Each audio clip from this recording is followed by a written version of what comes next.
inches for tomorrow morning's commute. Stay right where you are. The 10 o'clock news starts now. Live, Kurt Ludlow, Shauna Parsons, meteorologist Rod Hill, and Tim Becker Sports. This is the 10 o'clock news.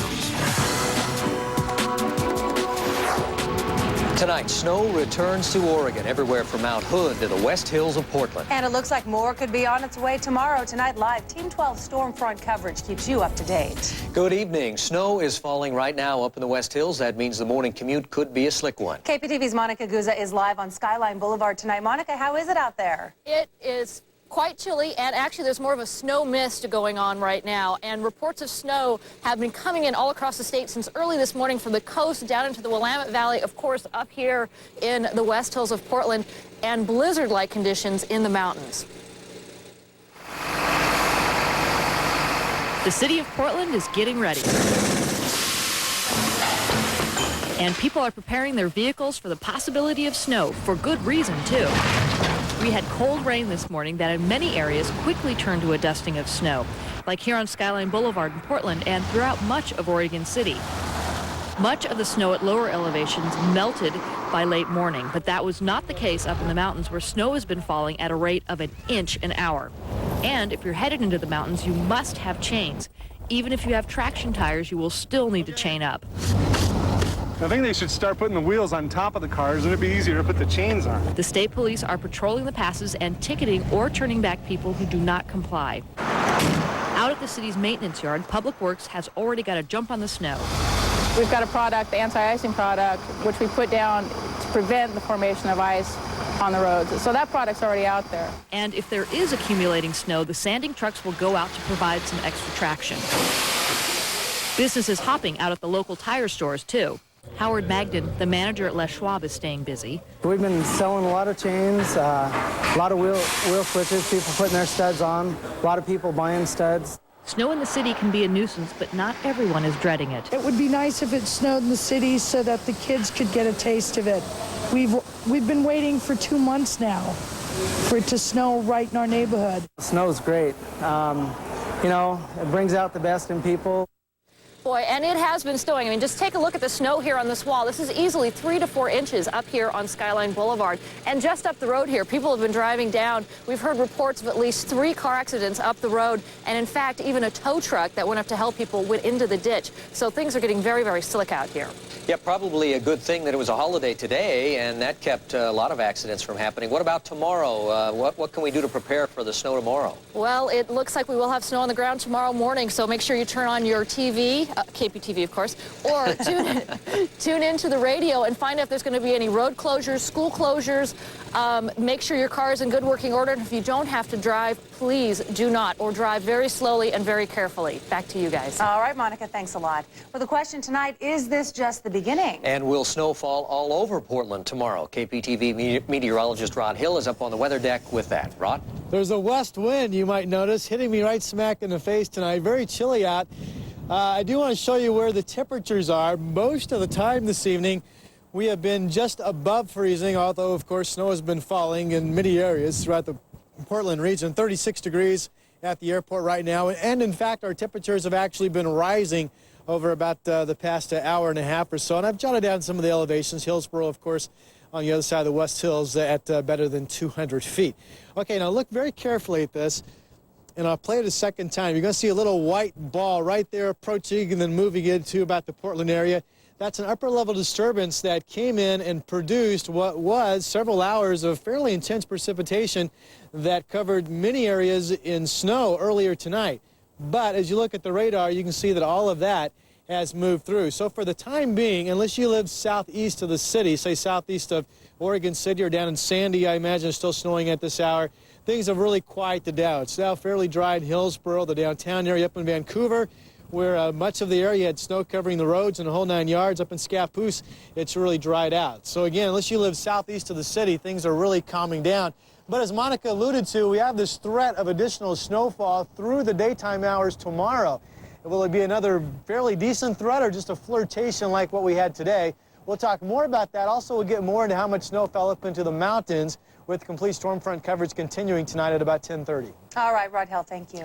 The FBI has now joined the hunt for a missing Oregon City teenager. Ashley Pond was last seen nearly 2 weeks ago. She is 12 years old. Police and FBI agents have searched her neighborhood, her route to and from school, and a nearby canyon. They've interviewed her classmates, relatives, friends, and so far no sign of this little girl. If anyone has seen Ashley, heard anything from Ashley, even if they just think they've seen Ashley, give us a hand, give us a call, tell us something. You know, this kid cannot be out there without somebody have seen or heard something from her, and we really need the public's help in this. Detective Harris says this is being treated as a missing persons case. There's no evidence of foul play. You can call the Oregon City Police Department tip line at 503-496-1616. It's an anonymous line. You don't have to leave your name. Investigators say it could be days before they figure out what caused the massive fire that ripped through 2 blocks in southeast Portland. It was the biggest structure fire in Portland in more than 2 years. As KPTV's Rebecca Wu shows us, part of Portland's cultural past is now destroyed. The view from Air 12 shows the charred remains. What stood for decades as the hub for Portland's Italian community was destroyed in minutes. The 2-block warehouse was once home to a lively produce market and 2 Italian restaurants, Lido and the Monte Carlo. I've eaten there several times, and it's a really nice little place there, kind of quaint. That was before the complex was abandoned months ago. Investigators are now looking into whether that played a factor. We know that there had been some transients in there, and they have a tendency to light warming fires, and that's always a possibility, but you look at everything. You know. The fire started Sunday afternoon. It quickly grew to 4 alarms. 120 firefighters had to be called. The intense heat from this fire not only shattered all the windows of this building across the street, burning debris from the warehouse flew at least 2 city blocks and started fires on the roofs of these 2 buildings. And you can see there are still plenty of embers all over the ground. After we got out of the building, the flames were really shooting high, and the wind was blowing, and it looked like it was going to catch our building on fire. Amy Casper was working across the street from the warehouse fire. This is my car, and the heat just totally melted everything here and cracked it. I thought it was going to be totally gone. Yeah, because it was hot. It was really hot. Amy was one of the few people working in the area at the time, but the spectacular fire drew dozens of curious people. Fortunately, nobody got hurt. In Southeast Portland, Rebecca Wu, the 10 o'clock news. So far, investigators believe the fire started in the opposite end of where the restaurants were located. And as of last check, some streets in the immediate area of the warehouse are still blocked off. It was a deadly weekend on Northwest streets. 3 young women died in street racing deaths. Less than 2 hours after a fatal street racing crash in Northeast Portland, 2 young women died in a high-speed crash in Vancouver. And as KPTV's Jim Hyde reports, it also involved alcohol and apparently racing. The impact of the high-speed Saturday morning crash exploded through a fence, broke a tree in half, and left 2 passengers dead along Northeast St. James Boulevard. When he hit the second tree, they said that's when my daughter was ejected from the back window, and she died on impact. 19-year-old Tara Mackmer was riding in the car along with her friend, Tammy Englund of Camas. She, too, was killed by the impact. Vancouver police say the car was driven by Thomas Hildreth, who had been drinking. Nicholas Cagaro of Vancouver was also a passenger. It's obvious that speed was involved, more speed than what the posted speed limit of 35 miles is here. His comment about having another vehicle similar to his lends strong indication to the fact that there was racing involved between the 2 cars. Vancouver police are looking for the other car. Charges are pending against the driver, 2 counts of vehicular homicide. Whoever is found guilty in court, homes and families are already wrecked. Very easygoing, very lovable person. Sean Englund is describing his only sister, 19-year-old Tammy.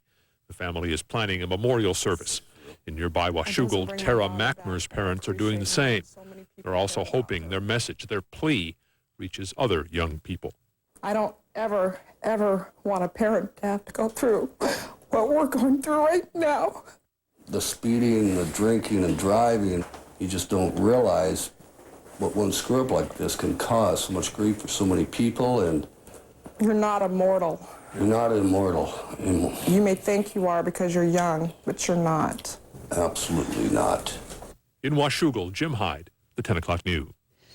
The investigation continues into the Vancouver crash. No charges have been filed yet. A second teenager has been charged in a street racing accident that killed a girl on Friday night. 18-year-old Adam Ames was released from the hospital today and charged with second-degree manslaughter. Police say Ames was racing 16-year-old Shade Yassin when Ames swerved to avoid a third car and crashed into a utility pole in northeast Gresham. Tricia Ann Thornton, a passenger in Ames's car, was killed. Yassin is also charged with manslaughter. Well, over the last few weeks, several young people in the Portland metro area have died because of accidents involving street racing. Yeah, police are well aware of the problem, but they say solving it is a real challenge. KPTV's Anna Katayama joins us from the newsroom with more on this story. Anna? Kurt and Sean, it's been a game of cat and mouse, apparently. Every time police figure out where the street racing is happening, the street racers move to a different location. Now, most recently, police say racers have been meeting regularly on Northeast Mason Court near Airport Way. If you take a look at this stretch of roadway, you can see it is suited for racing. There isn't a whole lot of traffic out here. There are 3 lanes, so you can run cars on either side with the center lane in between. And the straightaway runs for a full quarter mile. Sergeant David Rader says he pulls over racers at places like this every week. If someone gets caught, if someone is killed during street racing, everybody involved in the race can be charged with a criminal offense. The way that works is like, picture this. If 2 people agree to rob a bank and 2 people enter a bank, one person stands at the door while the other person walks up to the teller and points a gun with the demand note. The fact that they're acting in concert, agreeing to commit the same crime, if anybody gets hurt, both parties get charged the same. The idea, of course, being that if one party doesn't want a race, well, then you don't have a race. Now, if nobody is hurt, street racing is simply a violation. It's punishable by a $175 fine. It is not a crime. And officers in Multnomah County say they want tougher laws. They say the street racing scene is getting out of control. And Sergeant Rader, the man you heard from in this story, is pushing for an ordinance now that would allow police to tow cars that are involved in street racing. Gresham has an ordinance like that, but Portland and Multnomah County don't yet. And they think that might be helpful to them in terms of cracking down on the problem. All right, KPTV's Anna Katayama, thank you. So what's your opinion? Should there be stiffer penalties for street racing? That's our 12 Talkback online poll tonight. Log on to our website, Oregons12.tv, and see results on tomorrow's 10 o'clock news. Willamette Industries has agreed to be taken over by Weyerhaeuser after that company raised its offer price. Weyerhaeuser will pay $50.50 per share to Willamette holders. That's 50 cents more than a previous offer. As part of the deal, Willamette agreed to drop negotiations with Georgia Pacific to buy its building products division. Today's deal will be formally presented to the Willamette board later this month, and it ends more than 14 months of hostile takeover attempts. Now to the latest on the Enron bankruptcy investigation. According to Enron's ex-accountant, he was just following orders when he destroyed thousands of important documents. Former Arthur Andersen employee David Duncan is telling investigators that he was doing his job. Duncan is expected to testify when congressional hearings on the energy giant's collapse start this Thursday. Now, if he does, the hearing will pit him against Andersen's legal department and company management in Chicago.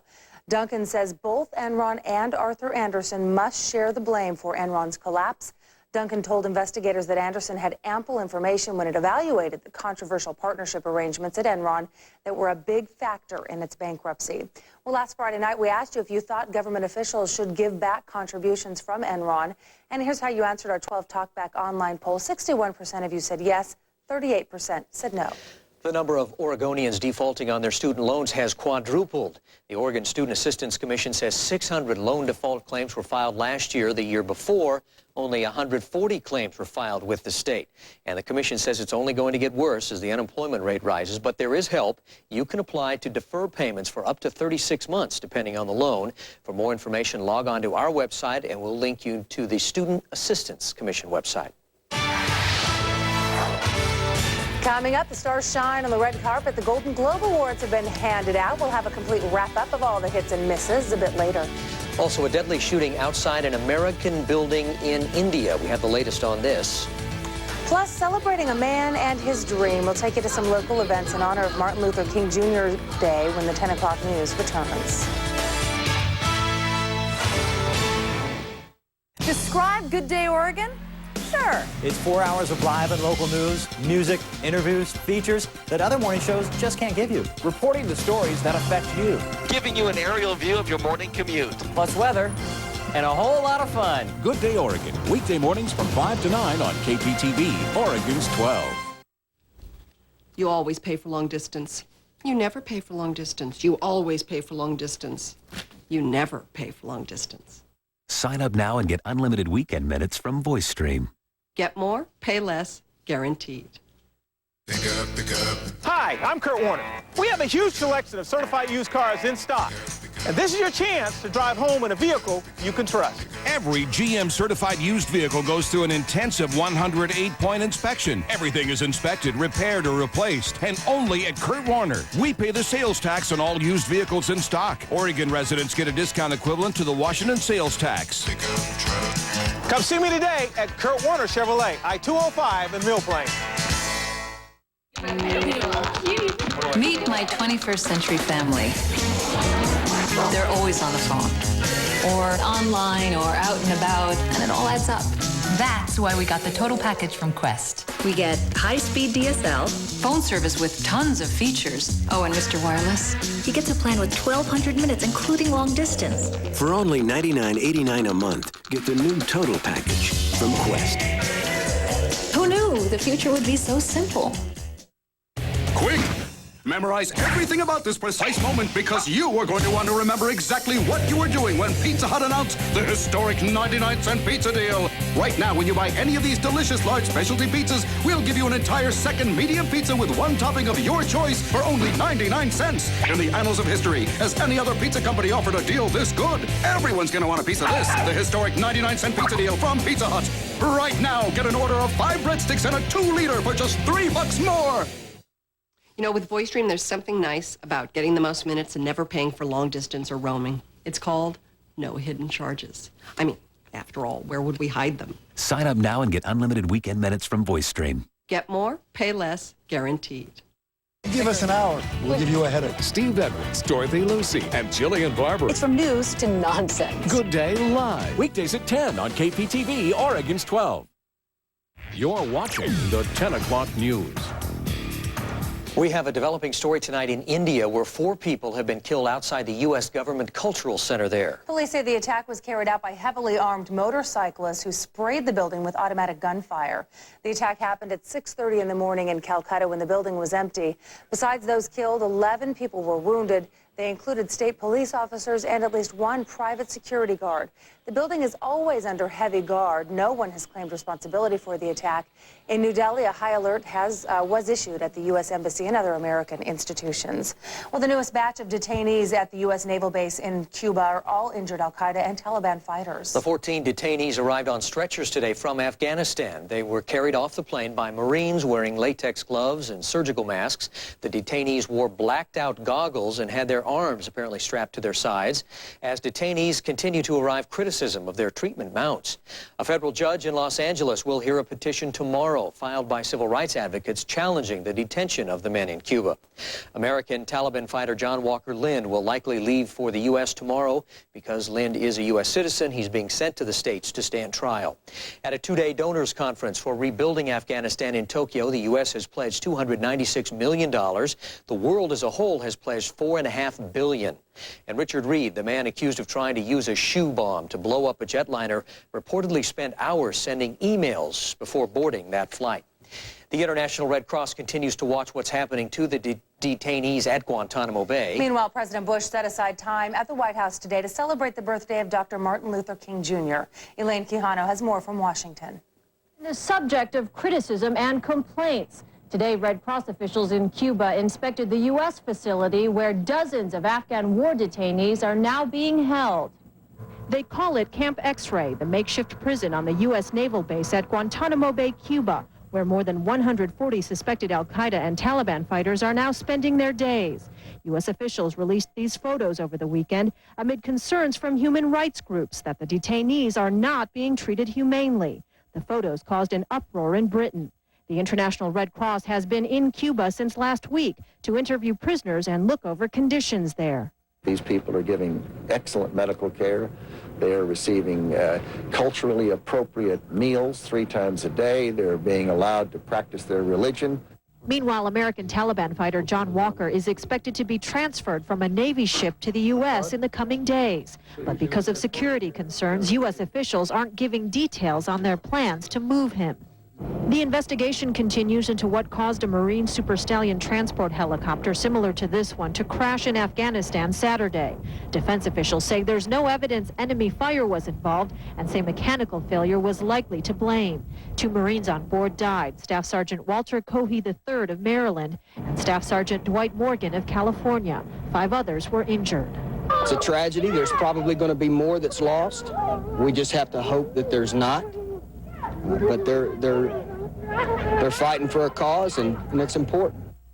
At the White House, President Bush observed the birthday of Dr. Martin Luther King Jr. by signing a proclamation honoring him. In Washington, I'm Elaine Quijano. Alleged shoe bomber Richard Reed told investigators he was acting alone when he tried to blow up an American Airlines jet last month. Now a chain of emails links him to a possible terrorist organization. Investigators say Reed kept in touch with at least 10 people via email who helped him with money and logistics. He also sent a message to his mother the day before his flight describing his plans and urging her to convert to Islam. Police say this confirms the suspicion that the internet provides terrorists with an efficient command and control system. They can send information. Also, they can spy the next targets and send the video by the internet. They can send audio message. Investigators say Reed's network still exists and that more arrests are likely. A window washer is honored for using his squeegee to save lives on September 11th. That morning, he crowded into an elevator with 5 other men in the North Tower of the World Trade Center. Then they felt a thud. A plane had hit the building. As the tower burned, the elevator stopped at the 50th floor where the doors opened to a wall. The man knew that wall was made of sheetrock and could be cut with a knife. I went back and I said, guys, did anybody have a knife? Nobody have anything. I'm so happy I window cleaner and I have a squeegee. I don't did something big. I just fight for my life, and I thought anybody be doing maybe same. After a half hour of using his squeegee as a knife, he and the others escaped, getting out of the tower just minutes before it collapsed. President Bush has sent him a letter thanking him for his actions, and the Smithsonian has asked for the squeegee for its museum. A great Isn't that story. something? Yeah. Americans took time out today to honor the memory of civil rights leader Dr. Martin Luther King Jr. One ceremony was held this morning at Ebenezer Baptist Church in Atlanta. That's the church where King preached along with his father and grandfather. Eric Phillips has more from downtown Atlanta, just steps away from where Dr. King was born. Martin Luther King Jr. commemorative services have been held at Ebenezer Baptist Church every year since 1969. This year's keynote speaker reinforced how Dr. King's message still resonates today. It is not a time to pull apart. It is not a time to fight. It is not a time for black and white. It is not a time to pull away. It is a time to come together. Among the faces in the crowd this year, First Lady Laura Bush. Martin Luther King Jr. was a man committed to peace and a man committed to change. Mrs. Coretta Scott King has boldly carried her husband's message since his death in 1968. That same year, she established the King Center, where her husband's body rests. Mrs. King also fought for a national King holiday. President Ronald Reagan signed a proclamation declaring the holiday in 1983. I feel a great sense of responsibility that making sure that Martin Luther King Jr. is projected in the right way. So does the National Park Service, which is restoring historic Ebenezer Baptist Church. The restoration will allow visitors to see how it looked during Dr. King's time. Crews worked to complete the first of 2 phases last week, so the tradition of having an annual MLK service here would not be broken. We want to keep his spirit alive. Let us see that it never dies, so that we can go on and fulfill the dream. A march down Sweet Auburn Avenue followed today's service. Had he lived, Dr. King would have been 73 years old this year. In Atlanta, Eric Phillips, CNN. Portland's largest celebration happened at the Child Center on the campus of the University of Portland. They called it the American Dream of Freedom, a tribute to Dr. King.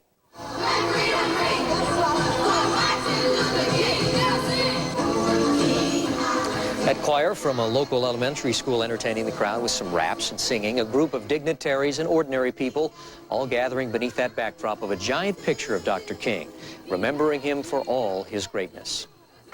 And what a great leader he was. He did not get elected to office. He did not seek the position that he was in. But what he had was that incredible moral high ground. And he came straight from his heart. Money raised from this celebration will go to support local food banks. Nearly 100 people braved the weather tonight and marched through the streets of North Portland in honor of King. The 10th annual Sisters of the Road Cafe March led folks from the Northwest Portland Cafe and the Immaculate Heart Catholic Church to the Convention Center, the site of the MLK statue. Sisters of the Road is a nonprofit organization that serves the homeless. Organizers hope tonight's march would draw attention to the continued struggle for equality and justice. Well, after a couple of weeks of beating up on the league's court jesters, the Blazers finally get an audience with the NBA King. Yeah, make that Kings plural, as in Sacramento Kings, as in the hottest team in basketball. Dan Christopherson's in for Tim Becker with a preview of tomorrow night's game. Great day to be king, I'll tell you what. Yeah. And the Kings are something else right now, and the Blazers are going to have a measuring stick game tomorrow. You know, they've played 9 games in 2 weeks. They have won 7 of those. It has, though, been a kinder, gentler stretch on the schedule, but now it's time to see how they really stack up against the best and the brightest. Those Sacramento Kings invade Blazer turf tomorrow night for a 7:30 national TV tip-off. Now, the Kings are on quite the power trip lately. They have won 12 in a row, boasting the league's best 31-9 record. Why are they smiling? I don't know. Blazers at 20-12.